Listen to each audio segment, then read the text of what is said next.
The Atlantic forest in Brazil was once one of the biggest tropical forests in the world. It spanned an area of 1,300,000 kilometers. But today, it is just 8% of its original size. It is considered one of the most threatened ecosystems on Earth. Despite all the destruction that occurred here, the last remnants of the Atlantic forest still hold some of the greatest biodiversity on the planet. There is a high degree of endemism, that is, species that only exist here, and it is considered by experts as one of the most important areas for conserving the world's biodiversity.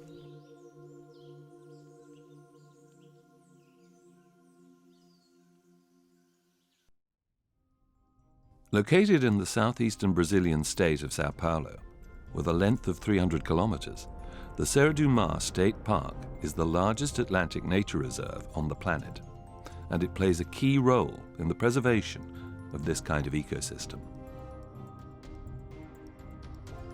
Because of its size, it is divided into 8 regions.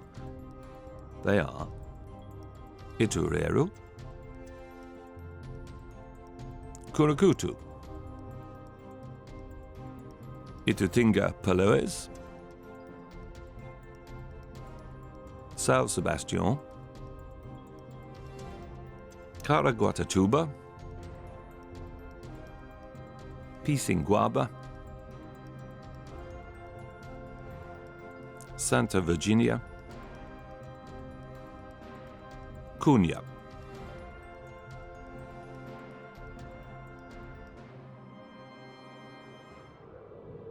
These steep cliffs that geological forces created 80 million years ago have helped to ensure the protection of a wide variety of ecosystems.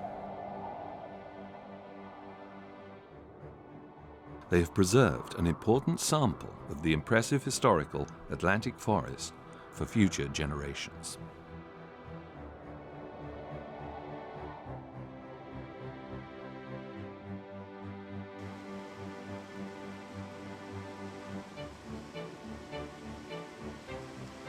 In the park, there are still large areas of tropical forests.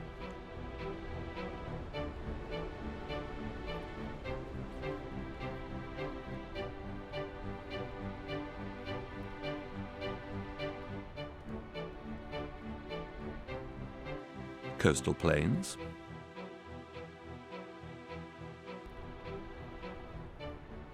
foggy lowlands.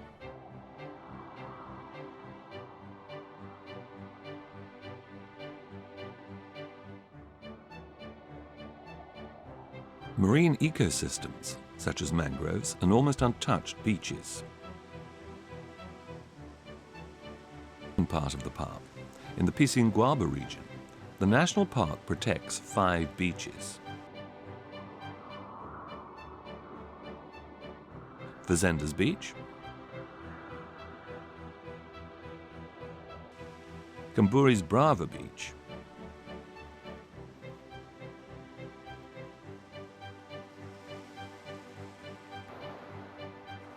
Almada's Brava Beach, and Pissinguaba Beach, which is home to the traditional Caiçara fishing community, where tourism has become an important source of income.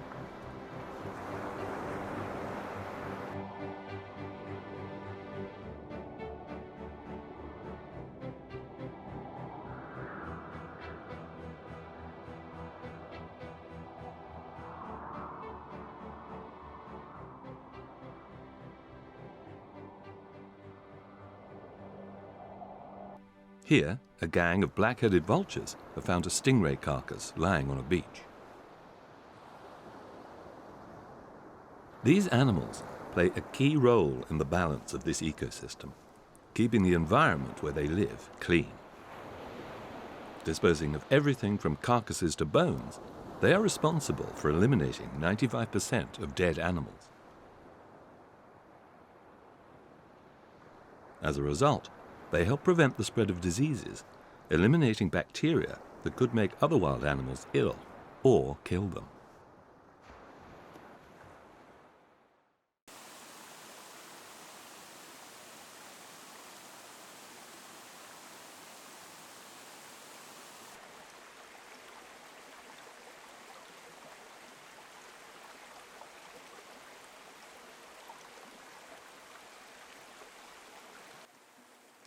The park also has an abundance of springs. At the top of these mountains, in magnificent green valleys, crystalline water spurts out from the earth, transforming into creeks, streams and rivers that ensure the water supply for millions of people in southeastern Brazil.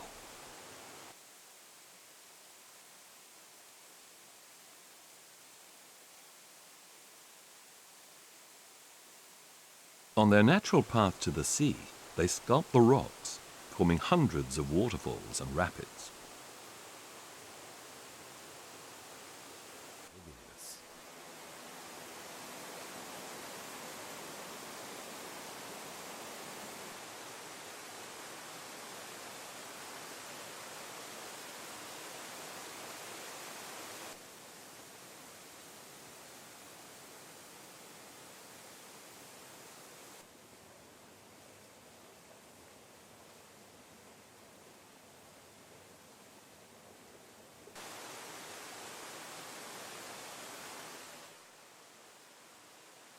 These waters are the perfect habitat for species such as the Brazilian snake-necked turtle, an endemic species from the Atlantic forest, which can be seen in rocky streams and at the bottom of shallow, clear water ponds in mountainous areas.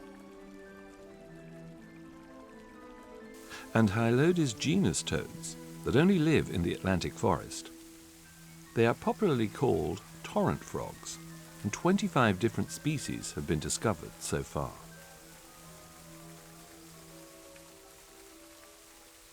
They are always found on wet rocks, camouflaged against them to protect themselves from predators.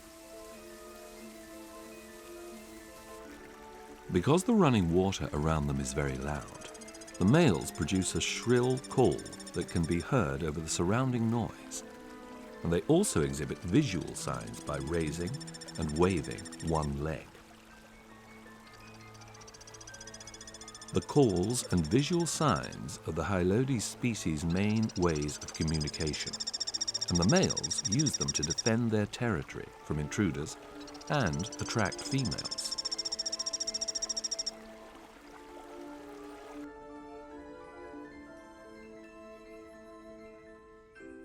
But they are not the only singers around here. Each species has a unique call, which is used to attract females during mating season. These calls are a way for males and females to identify others from the same species to avoid hybridization between different species.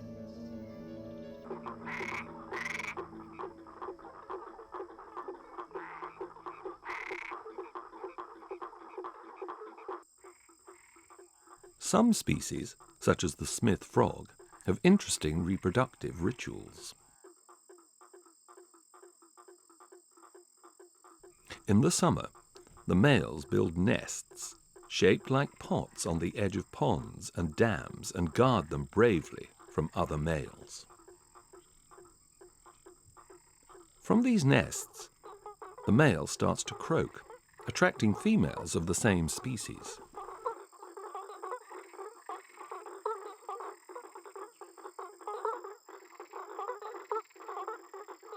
One female becomes interested by the croaking and moves closer to one of the males, which then climbs on the female's back and embraces it.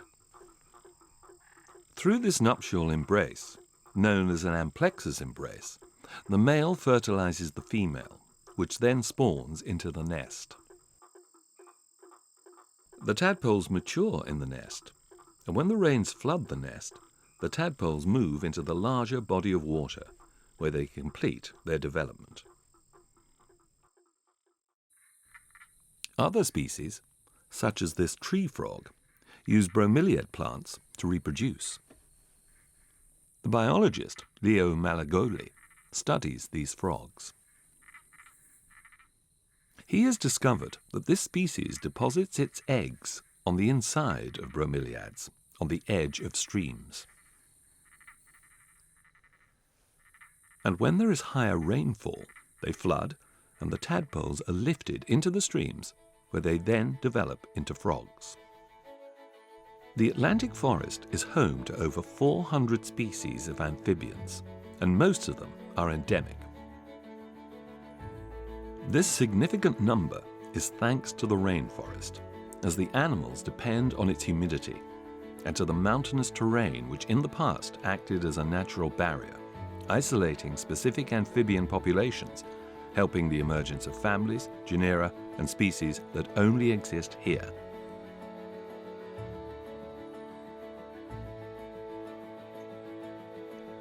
There are approximately 200 species in the Serra Park, one of the largest amounts of different species in one area in the world, and almost half of the total of the biome. This number continues to grow every year as new species are discovered.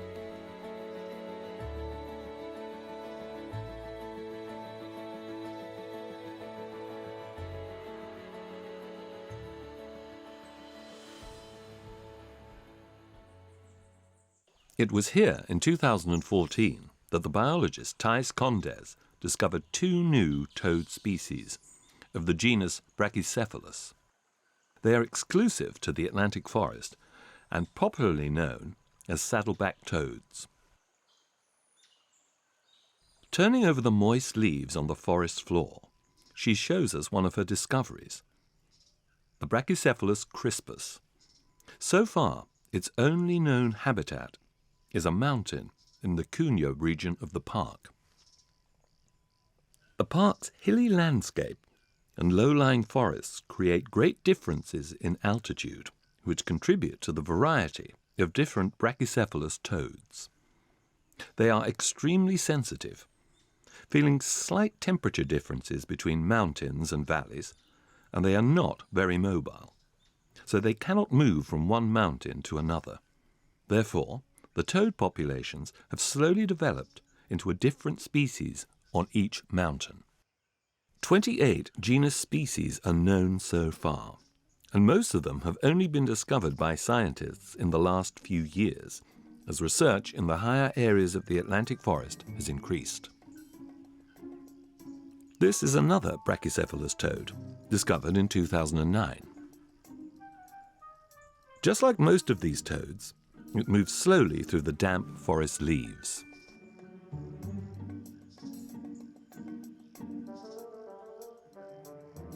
Its yellow or orange colors are associated with the presence of chemical compounds, similar to tetrodotoxin, the same toxin in pufferfish.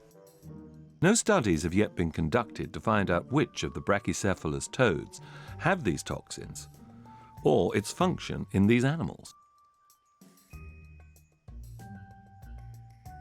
These mini toads are among the smallest land vertebrae. Their size in adulthood does not usually exceed 2 centimeters in length. They have a number of features associated with the evolutionary miniaturization process, such as the hyperossification of skeletal elements and the complete loss or reduction of digits and phalanges.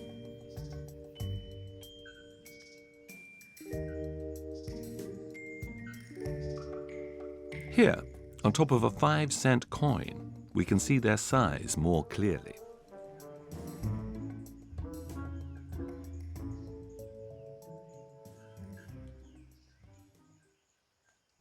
The males, which are smaller than the females, use calls to attract partners, and also much more aggressive noises to defend their territory from other males.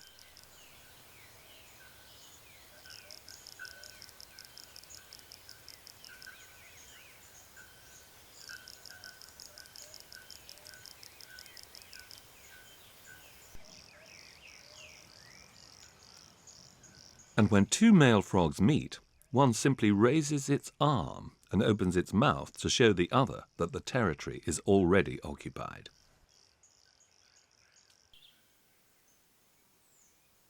Down on the forest floor, this tiny toad is having some difficulties.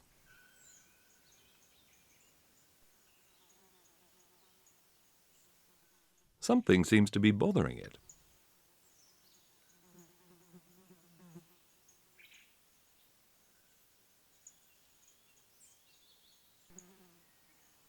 A fly is tirelessly chasing it around the forest floor. And here we can observe for the first time some rare behavior. The fly is using the toad as a host for its larvae. Here we can see the fly depositing 2 larvae onto the toad, which is fighting, trying to get rid of the unwanted guests. By zooming in and watching in slow motion, we can see the 2 larvae being deposited more clearly.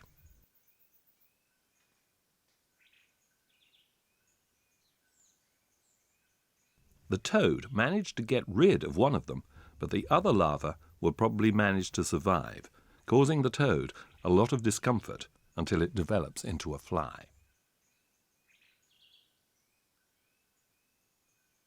The larvae are deposited in the amphibian's soft tissues, and as they grow, they consume its flesh. Amphibians face many other dangers around here. They are on the menu for a wide variety of snakes.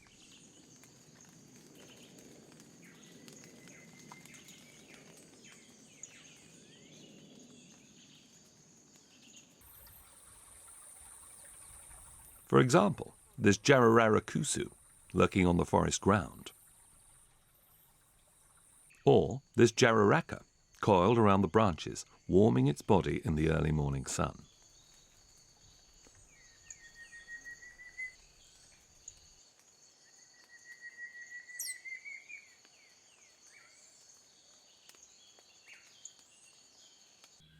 Within the whole of the Atlantic forest, there are approximately 1,020 bird species, 188 of which are endemic. The park still protects around 500 rare and endemic species, such as the brave black-cheeked gnat-eater,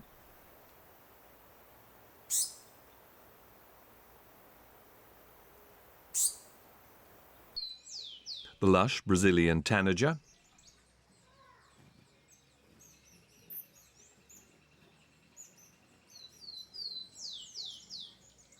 the little pin-tailed mannequin,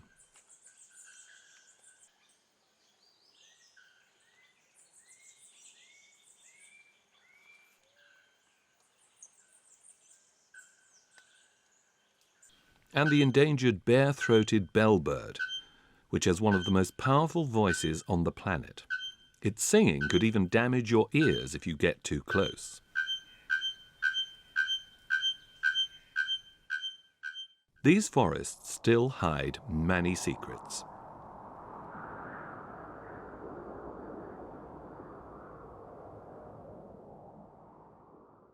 On the banks of the streams, shaded by the dense forest, lives a rare endangered bird. The Atlantic royal flycatcher, which has rarely been filmed.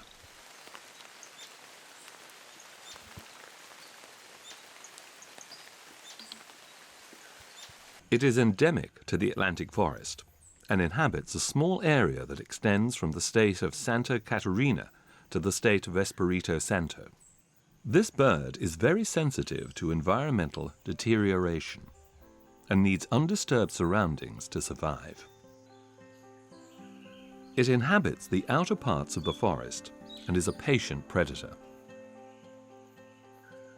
It stays poised on small branches for long periods, looking for prey. Its pincer-shaped flat beak catches flying insects such as butterflies and dragonflies, and dangerous insects with poisonous stingers like bumblebees and wasps.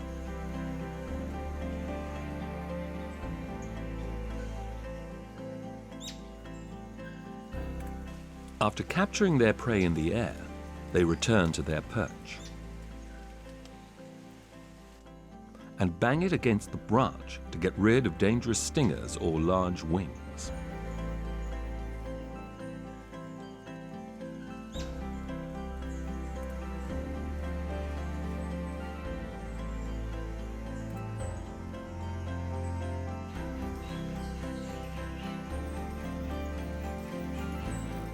One of its most striking features is its multicolored crest that it opens when it feels threatened.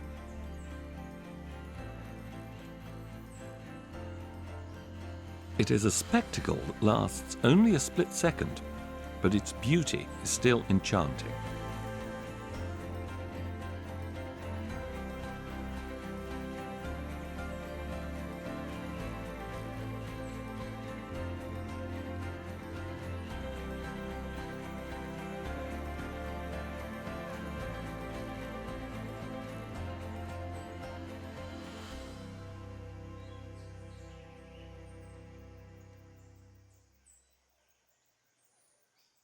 Insects are on the menu for several other species around here as well.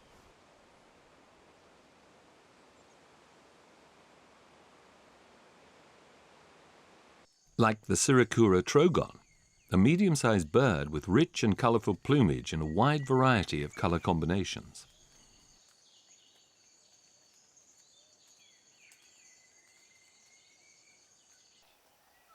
They spend much of their day still, watching the forest, feeding on caterpillars, grasshoppers, spiders, and small insects.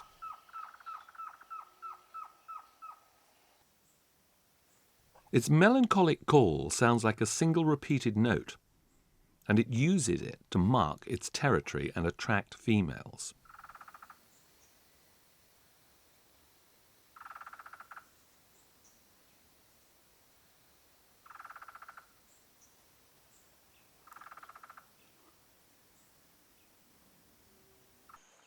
And the bacurau, a night bird which catches insects with the help of its large eyes. Woodpeckers also eat insects, but they catch them using a different technique. Woodpeckers of all shapes and sizes can be found in the park. Like the little white-barred piculae, the colourful yellow-fronted woodpecker,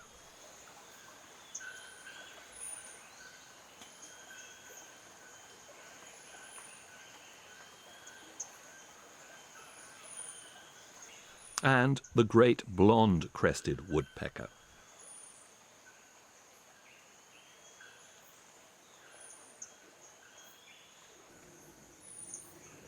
They use their strong beaks to look for insects and larvae in trees.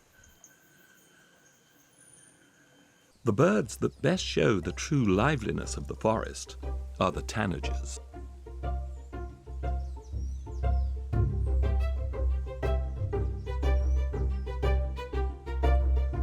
These small and agile birds are a real explosion of colour.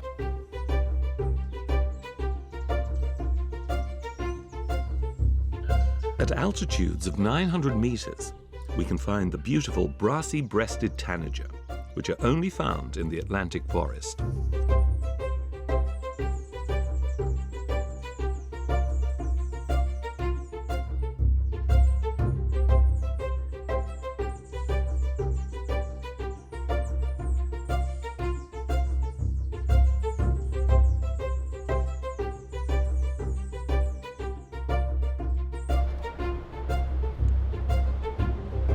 And in lower areas near the ocean lives the green-headed tanager.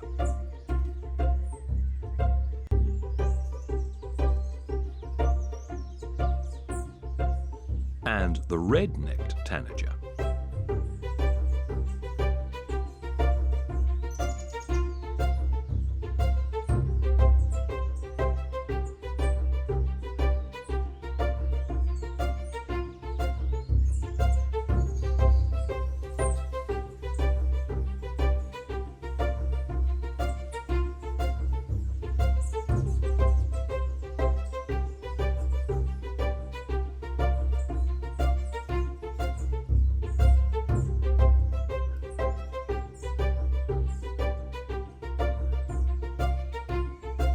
These two species are usually seen together, scouring the edges of the forest in flocks, searching for fruit and other delicacies.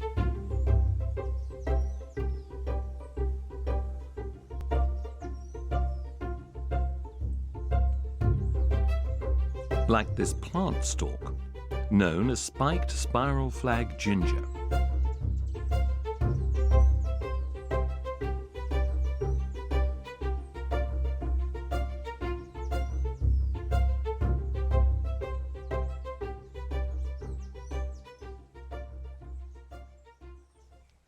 This bird is the shiny cowbird, and although it is not quite as beautiful as the tanager, it does have an interesting history.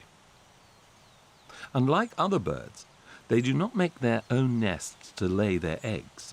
Instead, they lay them in other birds' nests, so that when they hatch, the other birds will raise them and feed them as if they were their own babies.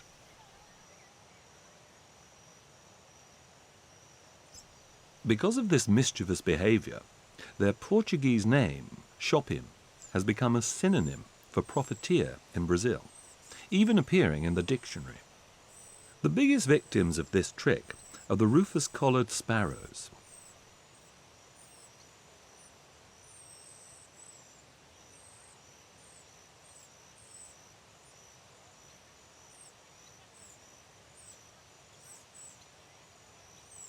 When the hatchlings are ready to leave the nest, they are already much bigger than the parents, as we can see here.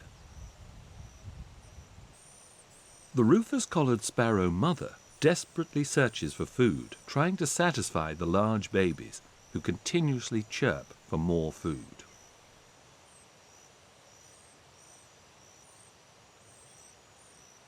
Luckily for the mother, shiny cowbirds begin to look for their own food when they are just 15 days old.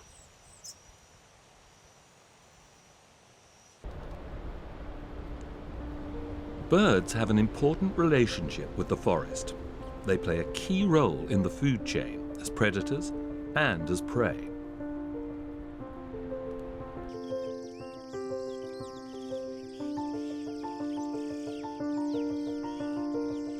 The infinite number of species in the park keeps the forest healthy, and they all actively participate in the food chain, eating the fruit and grains, helping to scatter the plant seeds, and maintaining the forest's diversity.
These are the Jucara's palm trees,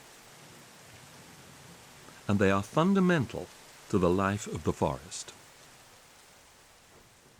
Unfortunately, they're a very popular local delicacy and are used to make canned palm hearts, and have now become endangered. The production of canned palm hearts involves cutting the whole tree down, which means they die and cannot grow again. From September to January, these trees are filled with fruit and are the major source of food for many species. Like the red-breasted toucan. They enjoy the Jucara's fruit, and they also feed on arthropods and small vertebrates, often plundering the nests of other birds. These birds are excellent at scattering the palm tree's seeds. When the seeds are too big to digest, they regurgitate them after a little while and are usually by then in a different part of the forest. When the seeds are small, they make their way through the digestive system before being defecated.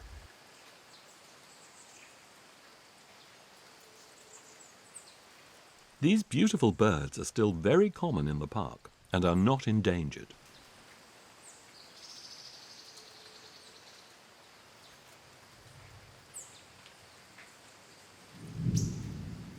Unlike the black-fronted piping guan, which has disappeared from wide areas of the Atlantic forest and is now at risk of extinction. They depend on virgin forests, almost completely undisturbed by humans, to survive, and live high up in the forests, in places where the Jucara palm tree is abundant.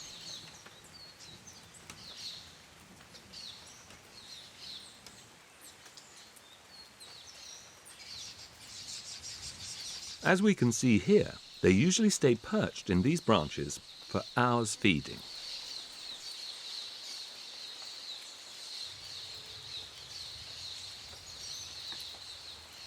They are big birds that can weigh up to 1.4 kilograms.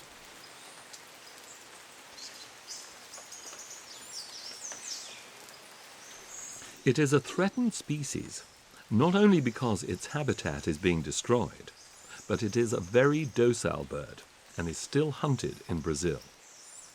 Its population has been drastically reduced, disappearing from most places where it used to be common and abundant.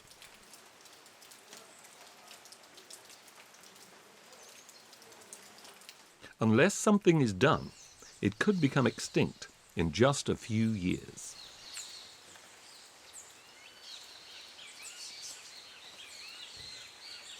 And like the red-breasted toucan, they have a very important role in the dispersal of the Jucara's palm tree seed by regurgitating and defecating the seeds around the forest, as you can see here. The maroon-bellied parakeet also enjoys the fruit from the Jucara palm tree.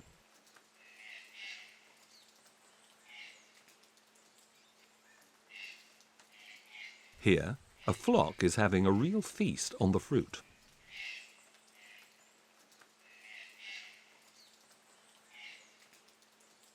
Just like the plain parakeets, they eat fruit from the forest as their main dish.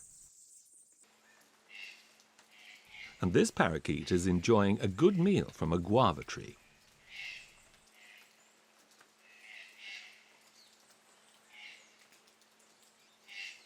Some others are feasting on the palm tree, too busy to notice that some seeds are falling down.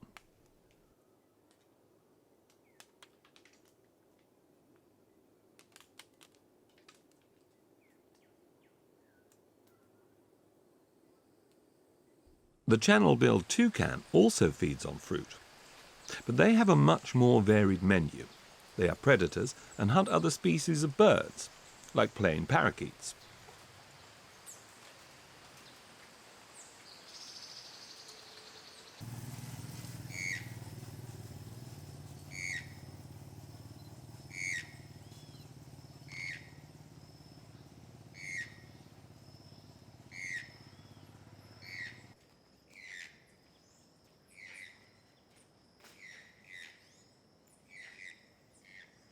They live in groups and prefer to be up high in the treetops, sharing the space with other forest species, like the brown howler, which lives in groups of families of 2 to 12.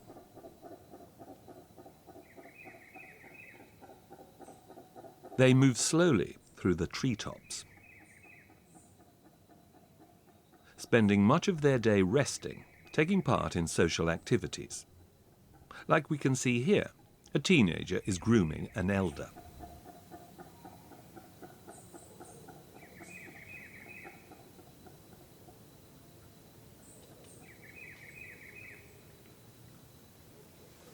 They feed in the morning and in the late afternoon.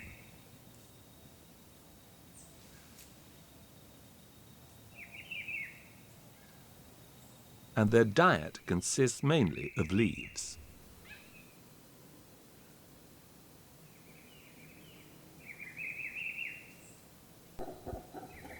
They use their tails as a fifth limb, leaving their hands free to feed themselves.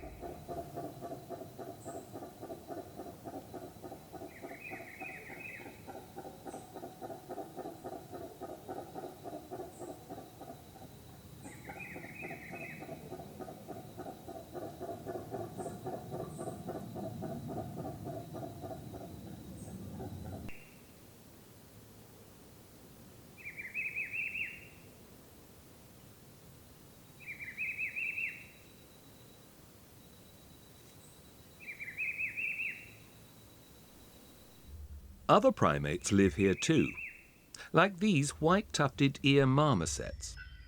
Despite their endearing appearance, they are an invasive species which originate from other regions of Brazil. They used to be common animals to have as pets, and when they were released into the wild by their previous owners, they adapted very well and have spread over wide regions of southern and southeastern Brazil. However, a species of marmoset already exists in the area, the buffy-tufted ear marmoset. An endemic species from the region that was already at risk of extinction due to the destruction of its habitat.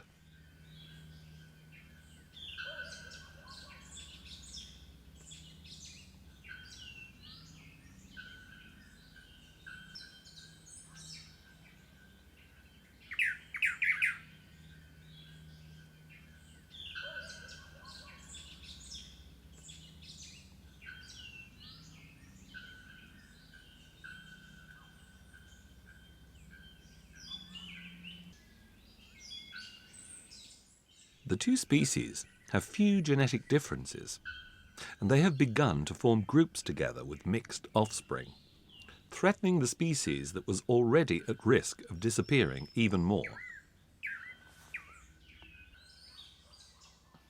This native marmoset is the leader of a group of invader marmosets. While the group is feeding, it keeps an eye out for predators.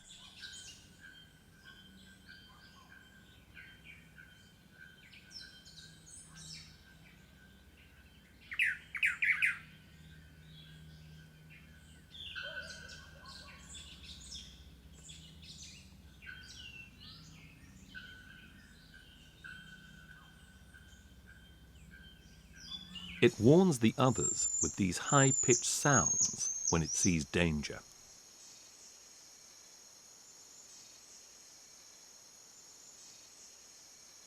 Unfortunately, this species could disappear from the Atlantic forest, at least in its current form.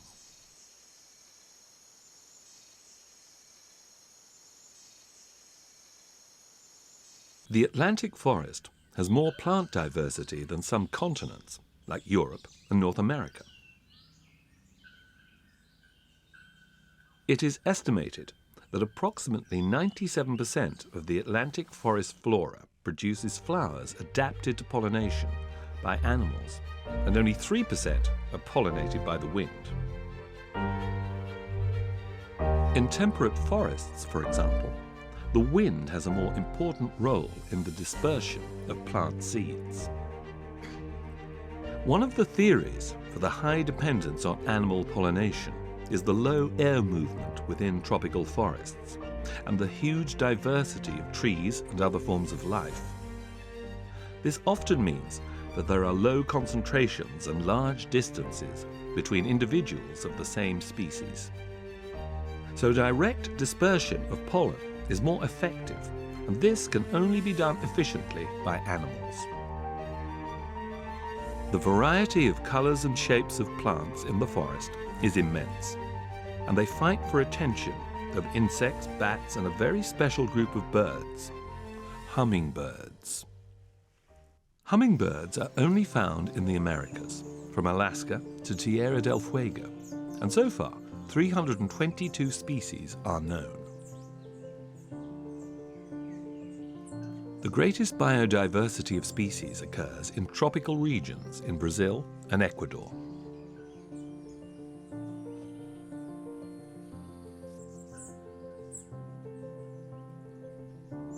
And the park is home to about 20 species.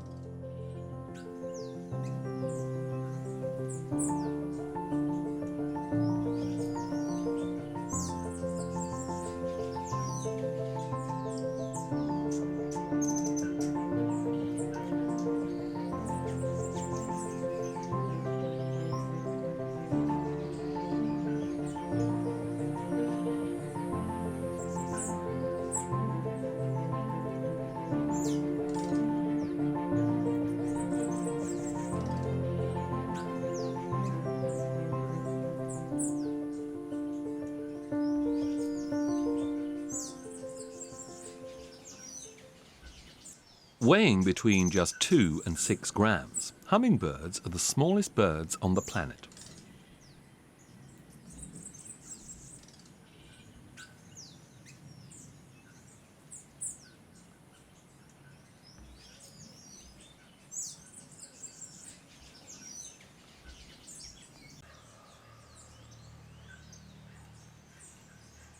They have an underdeveloped sense of smell, but extremely sharp vision. They are especially attracted to tubular red, orange and odorless flowers that open during the day and which are ideal for their long, thin beaks.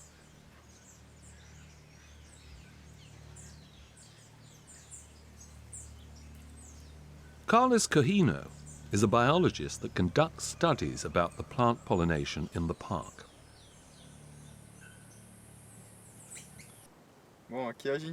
Well, here we have this little flower from Pico do Corcovado. It is from the Siphocanthus species, and it's a small plant with characteristics that are common in a plant that is pollinated by hummingbirds. So as you can see here, it is almost completely red,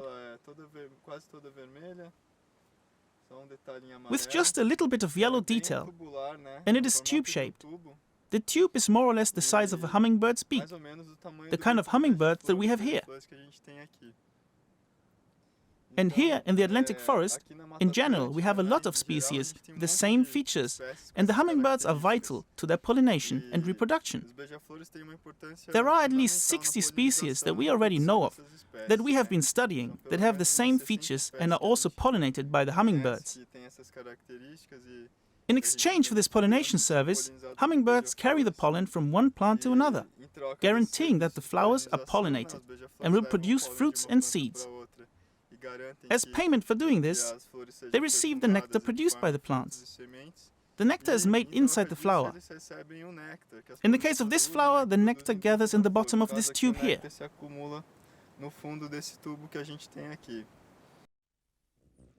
The hummingbird's skeleton and muscular build are adapted to allow them to fly very quickly and agilely. They are the only birds capable of flying backwards and hovering in the air. The speed that they bat their wings is very fast, and the smaller species, like the little festive coquette, can flap their wings at up to 70 to 80 times per second.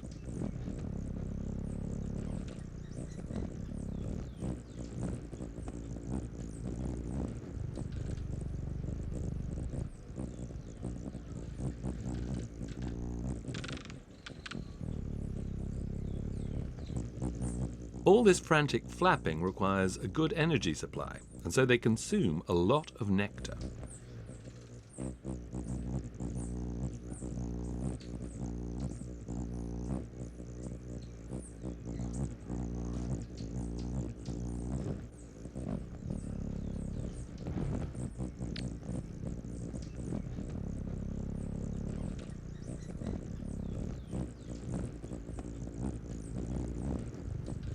This tree with chandelier-shaped flowers is called a coral tree.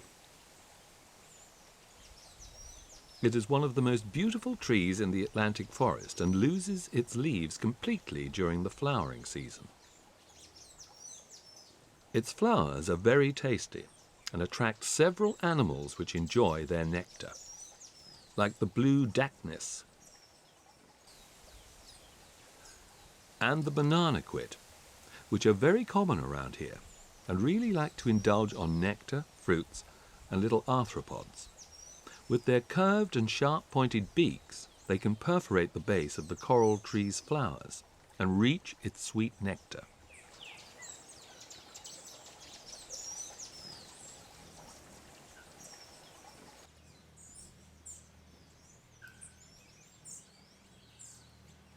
This little female hummingbird, called a violet-capped wood nymph, has turned this tree into its feeding territory. It takes advantage of the holes left from the banana quid to reach the reserves of flower nectar, as we can see it doing here.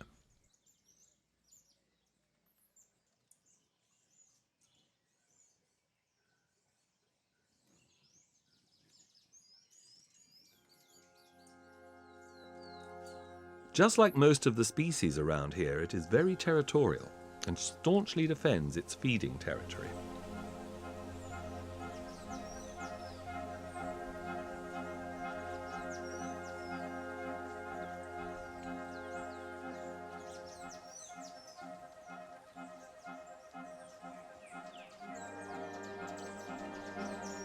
When they have established their territory, hummingbirds carry pollen between flowers of the same plant or other plants nearby, which results in a smaller number of plants being pollinated.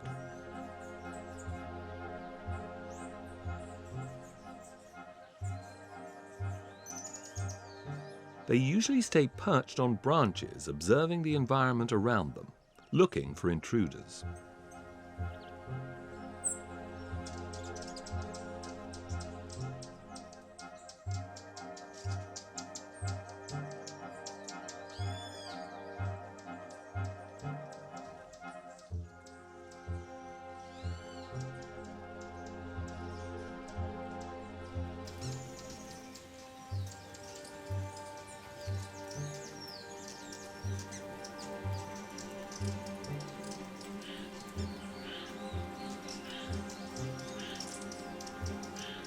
When they pinpoint a likely opponent, they try to intimidate it by bristling their feathers, putting on a beautiful performance. This sombre hummingbird looks like it has identified an intruder.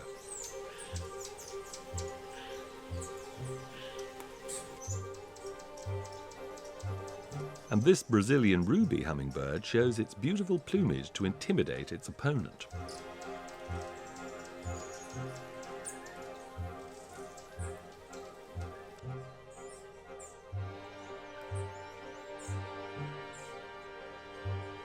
The swallow-tailed hummingbird is extremely aggressive and one of the most common species in the park. But on this occasion, it seems like another hummingbird from the same species has stolen its precious perch. This little one is called a festive coquette, and besides being one of the smallest hummingbirds in the park, it is very agile and doesn't back down from a fight. Carefully watching its surroundings, it bristles its feathers, trying to look bigger and frighten its opponent.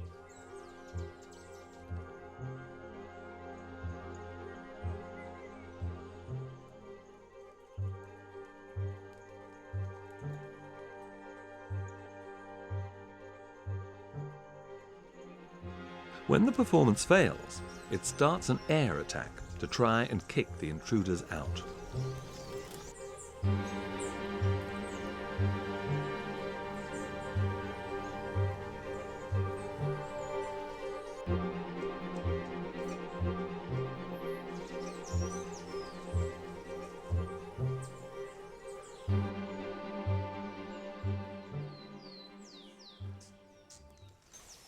The saw-billed hermit is different from most other hummingbirds. It is not territorial. It passes through many feeding routes and is able to visit more than 200 flowers per day. It prefers the bromeliads flowers and is one of its main pollinators. And this one has some babies.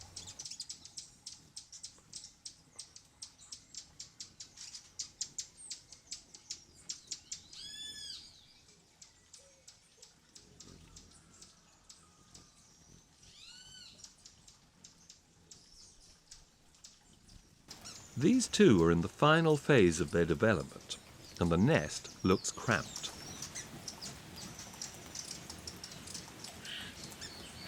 One takes advantage of the lack of space to train its wings that it will need to use soon.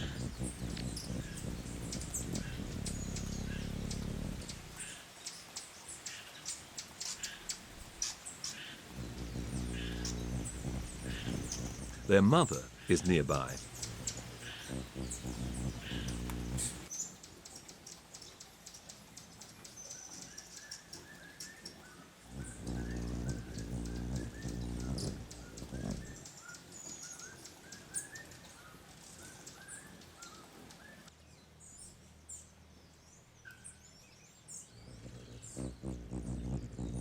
When the mother returns to the nest, the babies become excited, hungry for food, and one by one they are fed with the precious nectar.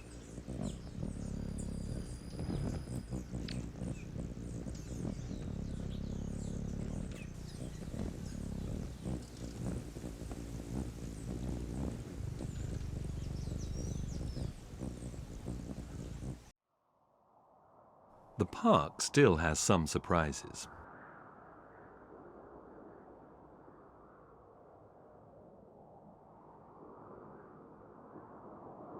In the Curacutu area, which is partly located inside the city of Sao Paulo, there is a unique plant almost unknown just a few kilometers away from one of the biggest cities in the world.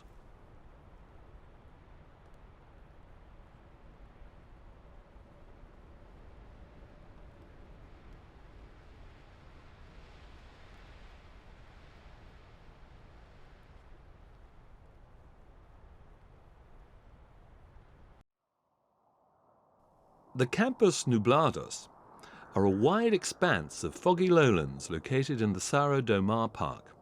They once covered a large part of the area where Sao Paulo is now located. In the past, it was known as Sao Paulo dos Campos de Piratininga.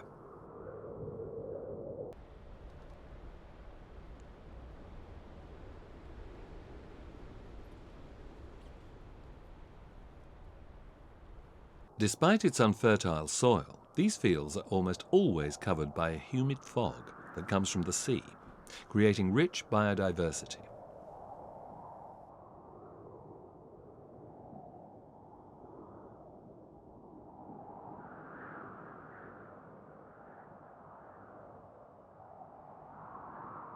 There are orchids,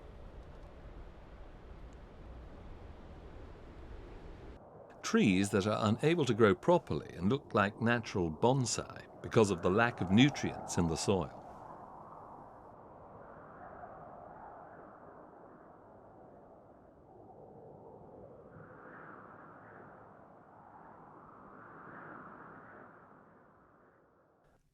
And carnivorous plants, such as the Droseras, that like this kind of environment and multiply in the humidity and the acidic, unfertile soils.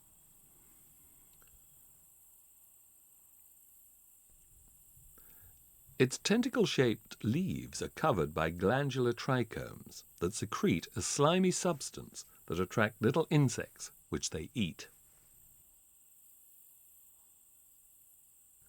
Insects become stuck in the sticky traps where they die and are slowly digested. The nutrients of their bodies are absorbed into the leaf's surface.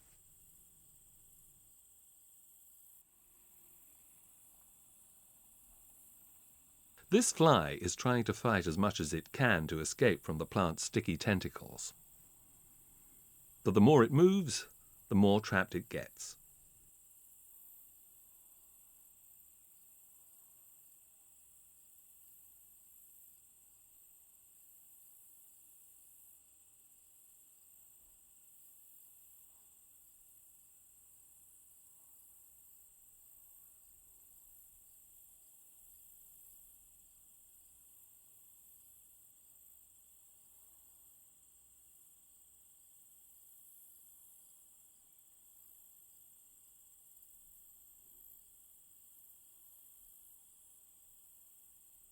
The pinus is an invader plant that is very well adapted to the weather in this region, and today it has become a great threat to the Campos Nublados.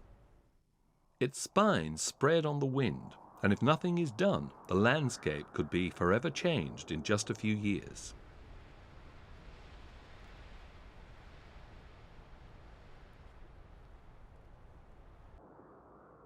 The forest has significantly reduced in size, and we have a duty to preserve the real treasure that is the Atlantic forest.